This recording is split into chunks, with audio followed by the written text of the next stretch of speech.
Hey guys, Man here for another deck profile, and as you can see from the title of the video, we are taking another look at Royal Knights and basically what it can do currently. So the deck is basically kind of still doing the same thing, which is kind of weird if you think about it, because it has to contend with Tyrant, it has to contend with Imperial, Magna X, all this kind of stuff. But surprisingly, this build is actually based on one that specifically actually won an Evo Cup during BT16, because almost nobody actually was expecting this deck. They were more basically playing for Magna X and Imperial basically in Japan, which actually allowed this deck to kind of skate by and kind of win. So I honestly wanted to rebuild my deck and see where I could go with it to kind of like see to basically see if it could really contend. Against certain decks, of course, it has kind of like a slight bad matchup, especially against Tyrant, where it can bottom deck a lot of your stuff. But the fact that you have Omekamon, you have Sistermons in this, you also have the Purge of the Royal Knights that allows you to tuck stuff. You're basically getting plus no matter what. And you can potentially just hit and remove their board. The only downside is just Digimon that are unaffected by effects, which is like Magna X and Tyrant mainly. But you can honestly, surprisingly, power through those, which is really weird because you would think that Tyrant could just bottom deck them and get rid of them, but sometimes it can't reach that DP threshold sometimes, especially if they don't have the card in hand, so they kind of just pass turn sometimes. So it's actually pretty good. Anyway, let's actually get into the deck so I can show you what I mean. So this being a Royal Knight deck, we are of course running the 4 King Drasil or Yggdrasil. This guy is really cool. He's still one of probably the most broken eggs because the moment he hatches another one on top of him. So you already get a -1 to a card with Royal Knight in its traits, and of course you're basically reducing by 5, and then for each turn you're adding 6 and then 7. So with just him alone, you're already getting a -7 reduction, which is really strong. So you have to run 4 of it. It's basically like your Mother D Reaper, but better because you don't really have to push it out into the field where it's vulnerable. For level threes and fours, we're running, of course, like basically the lower line that aren't Royal Knights. We're running the 4 Omekamon because Omekamon is still the staple searcher of the deck, along with the fact that when he dies, he basically gets to equip a Royal Knight, which is really strong. So we have to run at least 4. He is honestly not too bad to also pass turns, so pretty solid.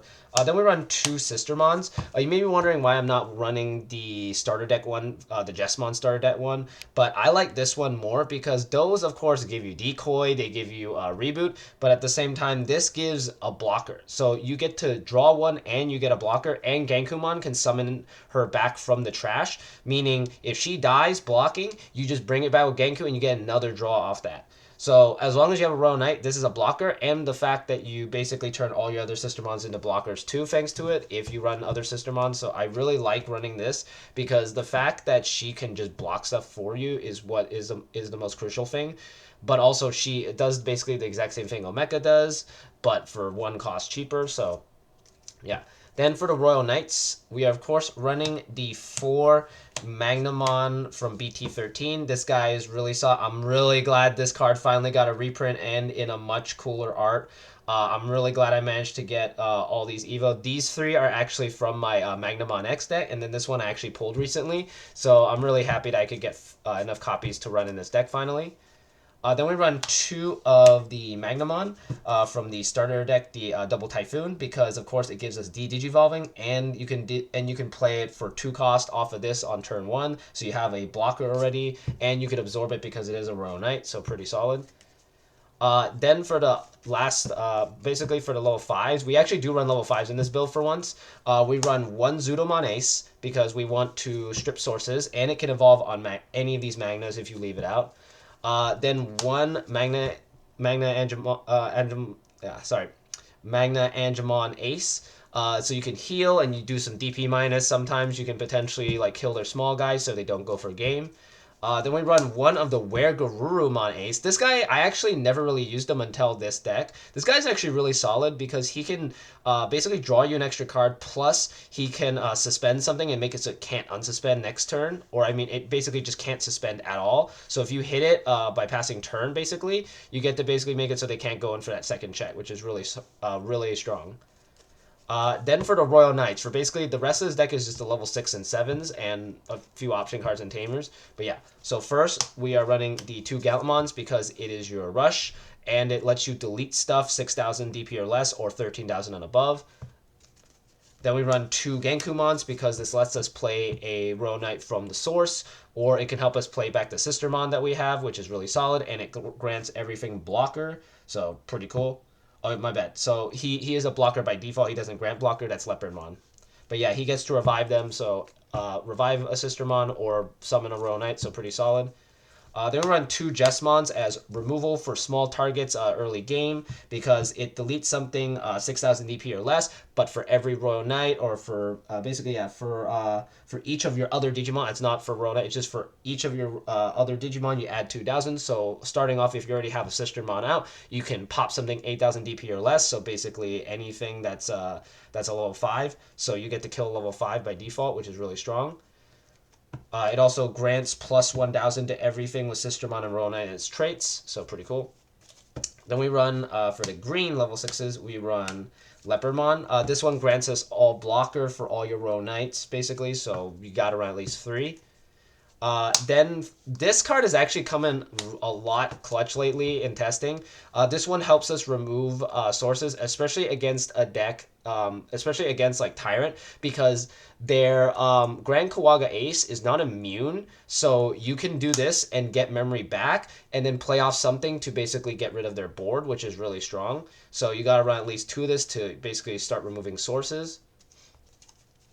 Then we run 4 of the Dynasmon because it's our literal main level 6 searcher. Also, when you play down something that's a Royal Knight in its traits or Lucamon, you get to pop the whole board of level 4s and lower. So if you end up playing like you basically if you reduce this for 0 and then you hard play the Magnamon, you can pop their whole board basically, which is really strong. Then we run for the black level 6s, we run 2 Alphamons because it helps us stop decks like Tyrant and other stuff because it basically prevents them from swinging and doing damage. Basically just attacking players in by default. They can attack Digimon, but at the same time, you don't really care because your guy already, especially Alphamon, he can prevent himself from basically dying or basically being removed from the board, which is really good. Then we would have 2 Cranias because he basically becomes immune to your opponent's Digimon effects, and he forces something to attack at the end of their turn, so really, really strong in that sense. And then for the last level 6, we're running 1 Kentarosmon or Slephmon. This guy is just basically there to get you that extra check and the minusing DP, which actually does come in handy sometimes, but it's not always crucial, so I run just 1 copy just to, see it through drawing.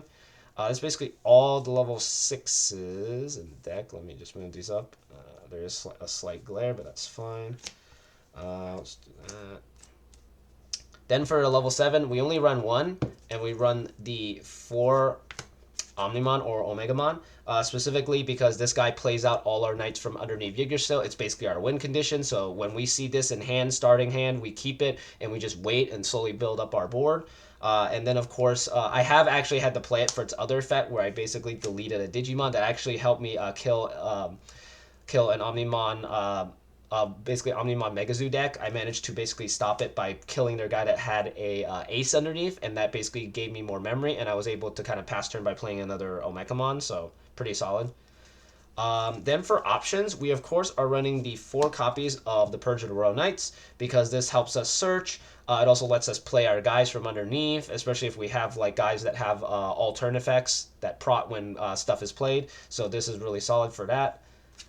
Then we run, this is where the deck changes from before. We're running 2 DG Dimensions. This card is actually, it's kind of weird that the weirder thing is that it's actually very solid, and if you have a black tamer, it becomes a 7 cost, so you basically pass turn with it. This basically de-digivolves your, all of your, or 3 of your opponent's Digimon, and then you get to delete, then delete 3 of your opponent's Digimon with play cost of 6 or less. So if you manage to basically de-digivolve them down, and all their Digimon are really weak level 4s or lower, you basically wipe their board, which is really cool. And of course, in Security, it does basically the exact same thing. So you get to de-digivolve something and make it so it can't basically survive. So pretty cool. I only run 2 copies at the moment because I do still run 1 Congo because that does help us basically stop like healing, especially against yellow vaccine if we ever encounter it. This will basically stop them from basically doing anything during their turn because they can't add stuff to their security, so they can't get that extra memory or that evolution. So pretty solid. Then we run, that's all the option cards we run. For Tamers, we still run the 2 Marcus because we need this to kill Floodgates, specifically through the -3000. And then we run 2 Taikamias from the starter deck because it helps us gain +2000 and gets to draw a card if we redirect. And we do run blockers here, so it does help us do that. And of course, Leopardmon can basically make everything blockers, so this does proc a lot. And of course, this being a memory setting tamer, you're basically set once you get it. And I'm running 4 of these, that way I will see them consistently. Um, Aside from that, yeah, that's basically the deck. This deck, surprisingly, it can still keep up. It's kind of weird, and this deck is going to get even better. As you know, BT17, we're getting new aces, specifically Omni Ace, Paladin Mode Ace, and Crimson Mode Ace.